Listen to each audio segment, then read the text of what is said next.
അപ്പൊ ഇന്ന് രാവിലെ ഹോസ്പിറ്റലിൽ നിന്ന് വിളിച്ചിട്ട് സ്വാമി ഇവിടേക്ക് വരണം എന്ന് പറഞ്ഞു. വിളിച്ചിരുന്നോ എന്ന് ചോദിച്ചപ്പോൾ ഞാൻ പറഞ്ഞു രാവിലെ എന്റെ പിതാവ് എന്നെ വിളിച്ചിട്ടുണ്ടായിരുന്നു എന്ന് പറഞ്ഞു. അപ്പൊ തന്നെ അതാരാ എന്ന് ചോദിച്ചു. ഞാൻ പറഞ്ഞു ഡോക്ടർ എസ് ഫദൽ എച്ച് വീരാകുട്ടി സാറാണ് എന്ന് പറഞ്ഞു. എന്താ കാര്യം?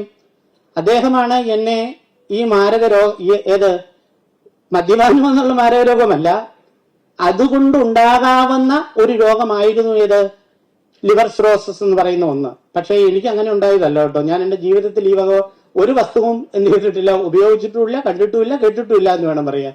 ബീഡി സിഗരറ്റുമൊക്കെ കണ്ടിരിക്കുന്നതല്ല, കഴിച്ചിട്ടും വലിച്ചിട്ടുമില്ല കേട്ടോ. എങ്കിലും എന്നെ അങ്ങനെയുള്ള ഒരു വ്യാധി കടന്നു പിടിച്ചു. അതിൽ അങ്ങേയറ്റം വരെ ഈശ്വരന്റെ കവാടത്തിൽ വരെ ചെന്ന എന്നെ ഈ ലക്ഷർ ഹോസ്പിറ്റലിലായിരിക്കുന്ന ഫദൽ സാറാണ് എന്നെ എന്ത് ചെയ്തത്, ആ രോഗത്തിൽ നിന്ന് തിരിച്ചു കൊണ്ടുവന്നത്. ഇപ്പോഴും സാറ് പറയും ഈശ്വരന്റെ കരങ്ങൾ എന്റെ കൈകളിൽ പ്രവർത്തിച്ചിട്ട് സ്വാമിയുടെ ജീവൻ രക്ഷിക്കാൻ കഴിഞ്ഞിട്ടുണ്ട് എന്നുള്ളതാണ് സാർ ഇപ്പോഴും എന്നോട് പറയാറുള്ളത്. ഞാനല്ല സ്വാമിയെ ഈ രീതിയിൽ രക്ഷിച്ചിരിക്കുന്നത്, കാരണം അങ്ങ് കവാടത്തിൽ എത്തിയതാണ് ഞാൻ. അപ്പൊ ഞാനിത് പറഞ്ഞു വന്നത് എന്താന്ന് ചോദിച്ചാൽ, ഇന്നിവിടുന്ന് വിളിച്ചപ്പോൾ സന്തോഷമുണ്ടായ ഒരു കാര്യം, ഇത്തിരി ഒരു മഹാവ്യാധിയായിരിക്കും ഈ ലഹരി പദാർത്ഥം നാം നിത്യവും ഉപയോഗിച്ചാൽ നമ്മളിൽ കടന്നുകൂടുന്നത്.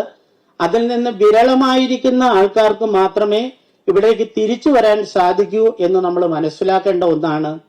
പ്രത്യേകിച്ചും നമ്മളുടെ കുട്ടികളിൽ ഉണ്ടാകുന്നതായിരിക്കുന്ന ഇതുപോലുള്ളതായിരിക്കുന്ന മഹാവ്യാധികളിൽ നിന്ന് അവരെ സംരക്ഷിക്കേണ്ട ഉത്തരവാദിത്തം മാതാപിതാക്കളുടെയാണ്, അധ്യാപകരുടെയാണ്. പല സന്ദർഭങ്ങളിലും നമ്മൾ വിദ്യാലയങ്ങളിൽ കാണാറുണ്ട്, വിദ്യാലയങ്ങളിലെ അവരുടേതായിരിക്കുന്ന ഗുരുക്കന്മാർക്ക് ശിഷ്യന്മാരെ ഒന്ന് നിയന്ത്രിക്കാൻ പോലുള്ളതായിരിക്കുന്ന അവസരം ഇന്ന് ആര് നൽകുന്നില്ല? ഇവിടുത്തെ അധികാരികൾ നൽകുന്നില്ല. ആ പണ്ടുള്ള ശിക്ഷണത്തിൽ കൂടിയായിരുന്നെങ്കിൽ കുട്ടികൾ ഇത്രമാത്രം വഴിതെറ്റി പോകില്ലായിരുന്നു എന്നുള്ളത് ആര് മനസ്സിലാക്കണം? നാം ഓരോരുത്തരും മനസ്സിലാക്കണം. അമ്മയുടെ കമ്മല, അമ്മയുടെ വളയ, അമ്മയുടെ മോതിരങ്ങള്, അച്ഛന്റെ പോക്കറ്റിലുള്ളതായിരിക്കുന്ന സമ്പത്തുകള്, ഇതെല്ലാം പിള്ളേർ അപഹരിക്കും. എന്തിനു വേണ്ടി അപഹരിക്കുന്നു? ഇതുപോലുള്ളതായിരിക്കുന്ന ലഹരി പദാർത്ഥങ്ങൾ ഉപയോഗിച്ച് അവർക്ക് ആത്മനിവൃത്തി ഉണ്ടാകാൻ വേണ്ടി. എന്താണ് അവർക്കുണ്ടാകുന്ന ആത്മനിവൃത്തി എന്ന് നമുക്കറിയില്ല. ഈശ്വര സാക്ഷാത്കാരത്തിൽ കൂടിയുള്ളതാണോ എന്ന് നമുക്കറിയത്തില്ല.